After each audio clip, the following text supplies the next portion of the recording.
درود یا ہم میں ختم کر دے رہے ہیں, میں نہیں آ رہا, ہم کہہ رہے ہیں کہ اللہ تو درود بھیج.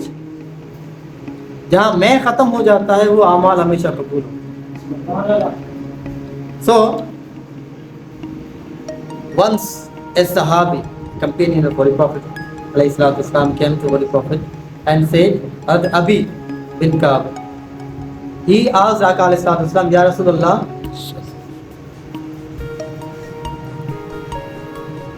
whenever I am free, I recite holy durood on you, and I have parted my free time in 4 categories. In one portion, I recite holy durood on you, and in 3 portions, I remember Allah. I sit in remembrance of Allah. ایک میں آپ پر ایک حصے آپ پر درود بھیجتا ہوں اور 3 حصے میں اللہ کا ذکر کرتا ہوں.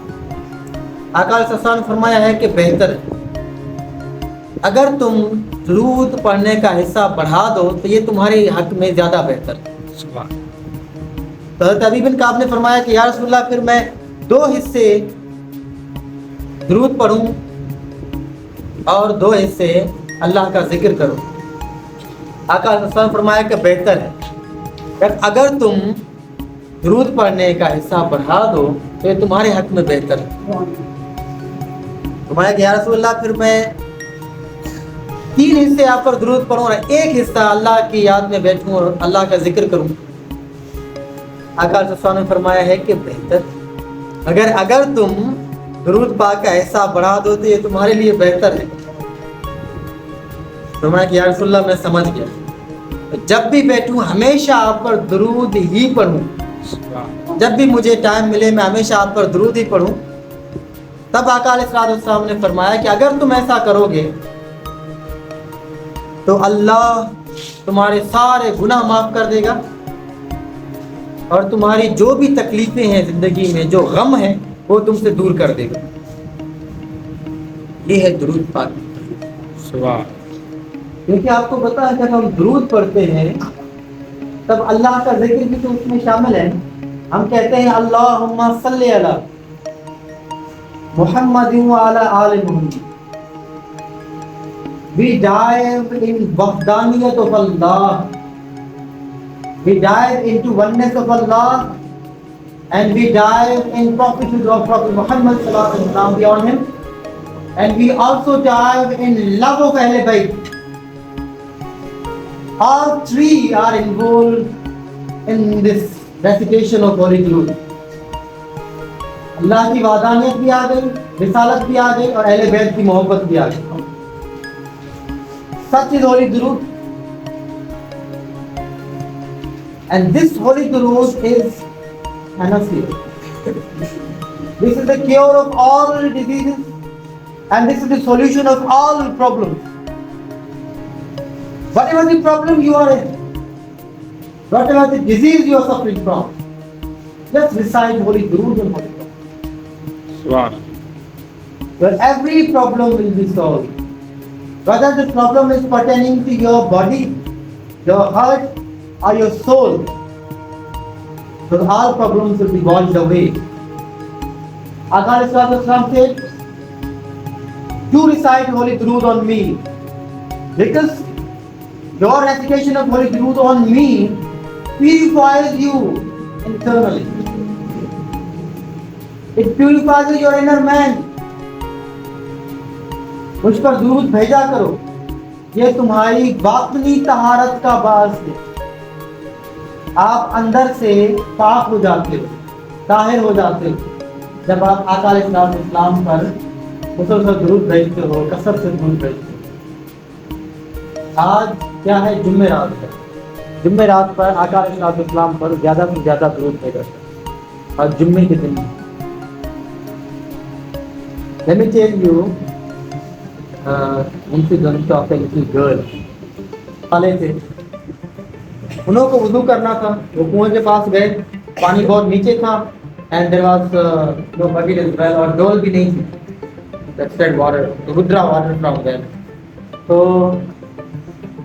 اس نے کیا کیا, وہاں ایک چھوٹی بچی تھی. وہ بچی آئی, اس نے کہا کہ کیا تکلیف ہے آپ؟ اس نے کہا کہ مجھے وضو کرنا ہے. اس بچی نے کیا کیا کہ اس کنویں میں اپنی ٹوٹ پہن دی. اب وہ پانی اوپر چلا ہے, اور اس بزرگ نے اتنا اوپر چلایا کہ اس بزرگ نے وضو کر لیا. تو پھر اس بزرگ نے اس بچی سے پوچھا کہ تمہارا کیا عمل ہے کہ تمہیں یہ مقام دیا ہے اللہ نے؟ اس نے کہا کہ کوئی عمل نہیں, صرف ایک ہے کہ میں کثرت سے آقا دو جہاں صلی اللہ علیہ وسلم پر درود بھیجتی ہوں.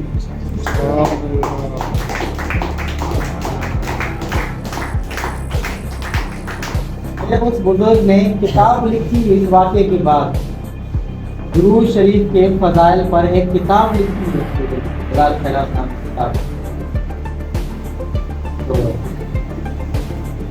ایک بندہ تھا, وہ گیا حج کر,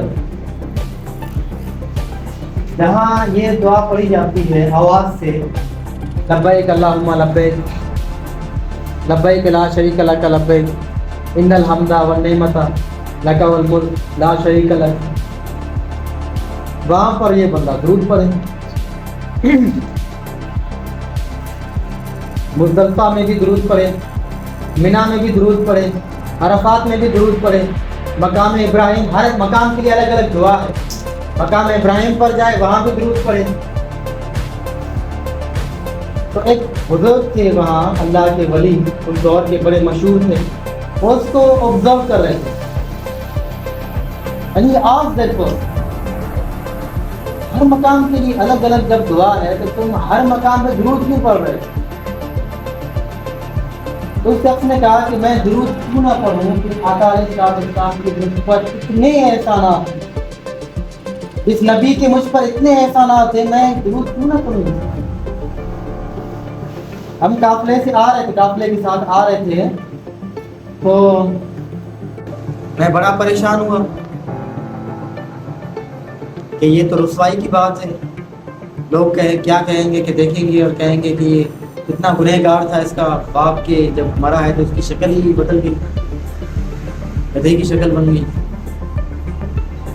اس نے کیا کیا, وہ ایسے ہی پریشانی کے عالم میں روتا ہوا سو گئے. خواب میں کیا دیکھتا ہے کہ نورانی ہستی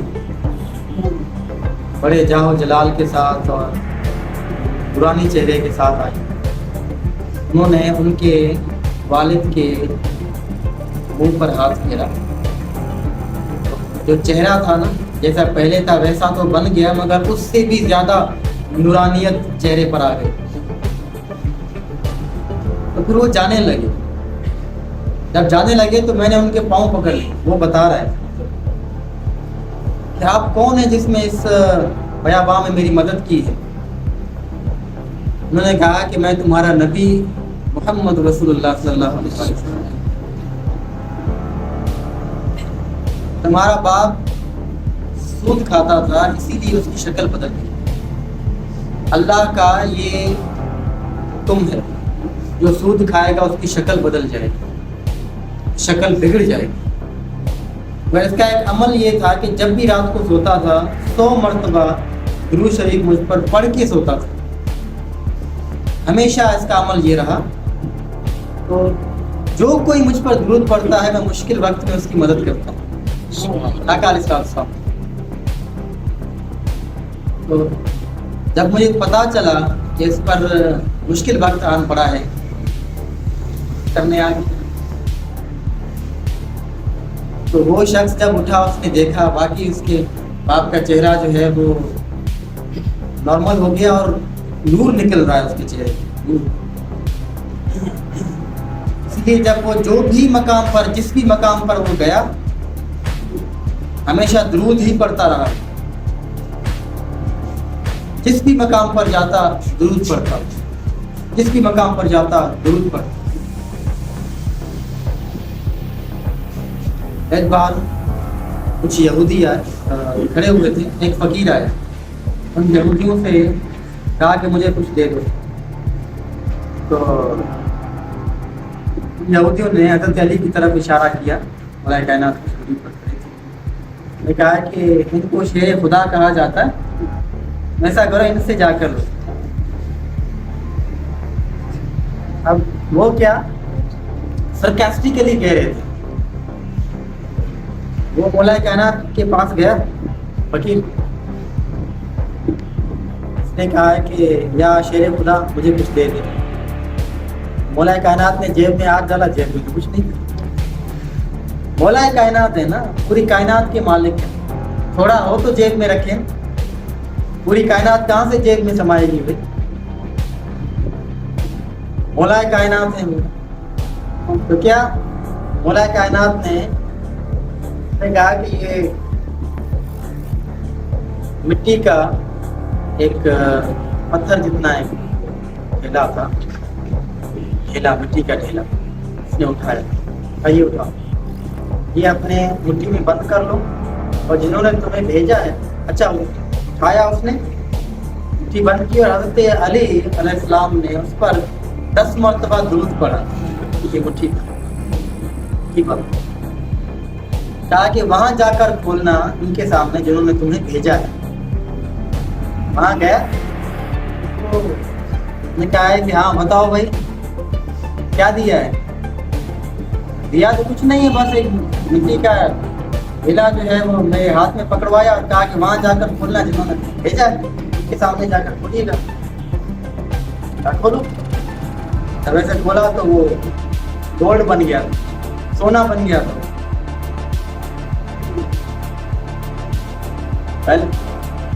تو درود پاک پڑھنے کے بہت سارے فضائل برکات ہیں.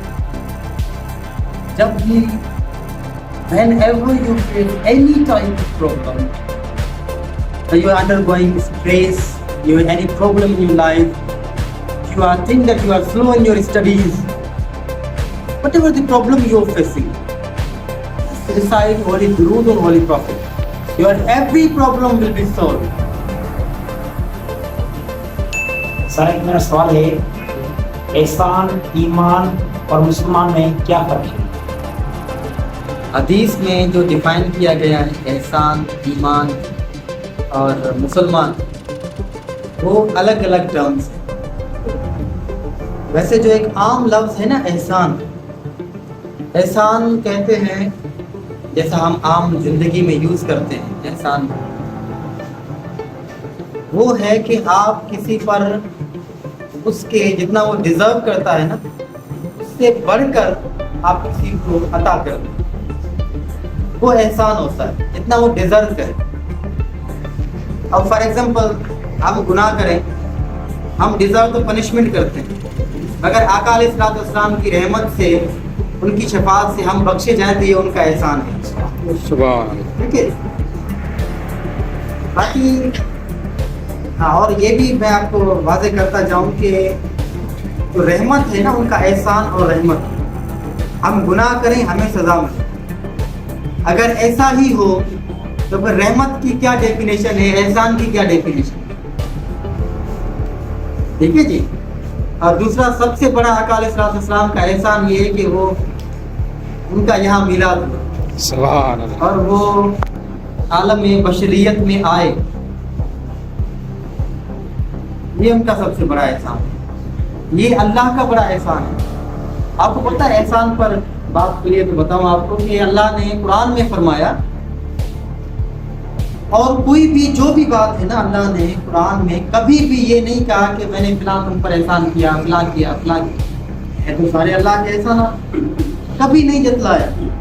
مگر جب اپنے نبی کو بھیجا ہے پھر کہا ہے کہ میں نے بے شک تم پر بڑا احسان کیا ہے کہ میں نے تمہیں میں سے ایک عظیم رسول بھیجا. سبحان اللہ. یہ بڑا احسان ہے اللہ. اگر غور سے دیکھا جائے تو اللہ کا سب سے بڑا احسان ہی آقا علیہ السلام کو یہاں بھیجنا. باقی جو بھی احسان ہے اللہ کے, وہ آقا علیہ السلام کی ذات مبارکہ کے توسل سے ہمارے نبی نے فرما دیا. تو میں یہ بات کر رہا تھا کہ کب سے درود پڑھا جا رہا ہے, یہ ہماری عقل وہاں تک نہیں پہنچ سکتی. پڑھا جا رہا تھا, اللہ پڑھ رہا ہے اور اللہ پڑھتا رہے گا. قیامت تک بھی نہیں، قیامت کے بعد بھی اللہ درود پڑھتا رہے گا۔ پھر آپ کہیں کہ اب اللہ کیا کر رہا ہے؟ اس وقت ایٹ دا مومنٹ اللہ کیا کر رہا ہے کہ اپنے نبی پر درود بھیجے۔ اور اس نے خود کہا یصلون علی النبی، پاسٹ پریزنٹ اور فیوچر کے لیے کہا۔ دین درود ہیز نو لیمیٹیشنز۔ اس کی دیکھیں نا، اس کی تو حد نہیں ہے کہ کب سے پڑھا جا رہا تھا، ابھی بھی پڑھا جا رہا ہے، کب تک پڑھا جائے گا یہ بھی ہمیں نہیں معلوم۔ ہمیشہ سے پڑھا جا رہا ہے اور ہمیشہ پڑھا جائے گا۔ جب ہم درود پڑھتے ہیں اس میں کوئی کنڈیشن نہیں ہے، کوئی لمٹ نہیں ہے۔ اب فار ایگزامپل فجر ہے، نماز ہے، اس کی ٹائم لمٹ ہے۔ فجر آپ سے مس ہو گئی، قضا ہو۔ ظہر کا وقت نکل گیا، عصر کا وقت آ گیا، ظہر قضا ہو گیا، کیونکہ ایک ٹائم پیریڈ ہے، ٹائم لمٹ ہے۔ اس ٹائم لمٹ سے نکل گئی تو نماز قضا۔ مگر درود پاک پڑھنے کے لیے کوئی لمٹ نہیں ہے، no limit is set for recitation of holy درود۔ مگر درود پاک پڑھنے کے لیے پوزیشن نہیں ہے۔ بہتر یہ ہے کہ آپ اچھی طرح سے وضو کر کے خوشبو لگا کے آپ درود پڑھیں، سبحان اللہ۔ مگر اگر آپ کھڑے ہو کر درود پاک پڑھ رہے ہیں تب بھی پڑھ سکتے ہیں، آپ بیٹھ کر درود پاک پڑھ رہے ہیں تب بھی پڑھ سکتے ہیں، آپ سو کر درود پاک پڑھ رہے ہیں تب بھی پڑھ سکتے ہیں۔ سبحان تو پوسٹر کا پوزیشن کا بھی کوئی لمیٹیشن نہیں ہے، ٹھیک ہے؟ اور اسٹیٹ کی بھی کوئی لمیٹیشن نہیں، کسی بھی حالت میں درود پاک پڑھا جا سکتا ہے، کسی بھی حالت میں۔ بہتر یہ ہے کہ آپ کی کنڈیشن بہتر ہو، اگر any condition you can recite holy درود۔ Then يصلون على النبي يا أيها الذين آمنوا صلوا عليه وسلموا تسليما۔ کیا there is commandment of Allah Almighty. يصلون يا أيها الذين آمنوا صلوا عليه وسلموا تسليما۔ Allah is ordering us, Allah has commanded us to recite holy durud on the Prophet and salam abundantly. So it's not left on your volition whether you recite or not. No, you have to, because this is commandment of Allah, okay? And abundantly. And then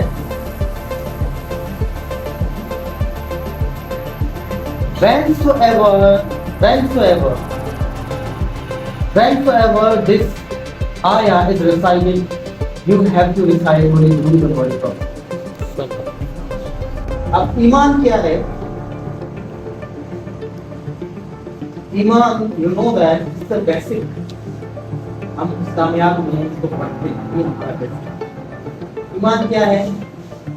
آپ زبان سے اقرار کریں اور دل سے تصدیق کریں کہ اللہ ایک ہے اور اللہ کے سوا کوئی معبود نہیں، اور محمد رسول اللہ صلی اللہ علیہ وسلم اللہ کے برگزیدہ پیغمبر ہیں۔ آپ ایمان لائیں کتابوں پر، آپ ایمان لائیں رسولوں پر، آپ ایمان لائیں آخرت پر۔ یہ ہو گیا ایمان۔ There are pillars of ایمان اس طرح۔ تو ایمان سمپلی کہتے ہیں یقین۔ آپ پر اللہ کو بغیر دیکھے یقین ہے۔ اب کیا الف لام میم ذالک الکتاب لا ریب فیہ ہدی للمتقین الذین یؤمنون بالغیب، وہ جو بغیر دیکھے بن دیکھے اللہ پر ایمان لائے، ویقیمون الصلاۃ، اور انہوں نے نماز قائم کی۔ آگے کیا ہے؟ ویؤتون الزکاۃ، اور وہ زکوٰۃ دیتے رہے۔ آگے پڑھیے الذین یؤمنون بالغیب، انہوں نے غیب پر ایمان لائے، غیب پر they have believed in unseen، بغیر دیکھے انہوں نے، غیب کہتے ہیں بغیر دیکھے، بغیر دیکھے انہوں نے ایمان لایا۔ پھر غیب کو آگے کیا ہے؟ وَيُؤْتُونَ الزَّكَاةَ، اب صلاۃ کو انہوں نے قائم کیا، نماز کو، اور انہوں نے زکوٰۃ دی۔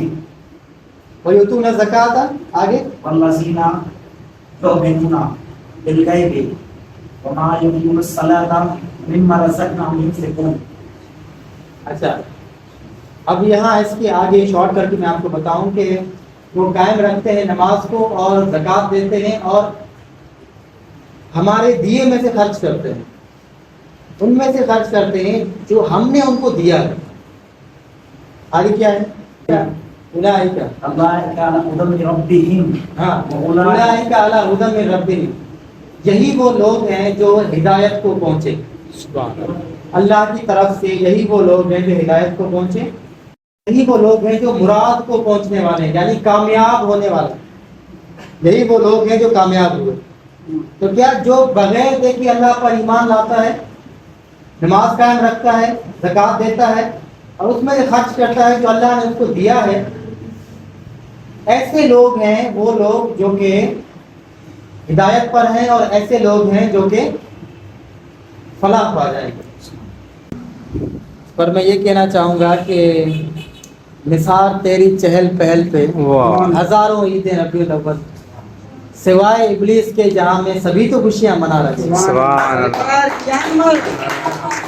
اللہ، مرحبا، رسول کی آمد، مرحبا، مکی کی آمد، مدنی کی آمد، سرکار کی آمد، نعرہ رسالت،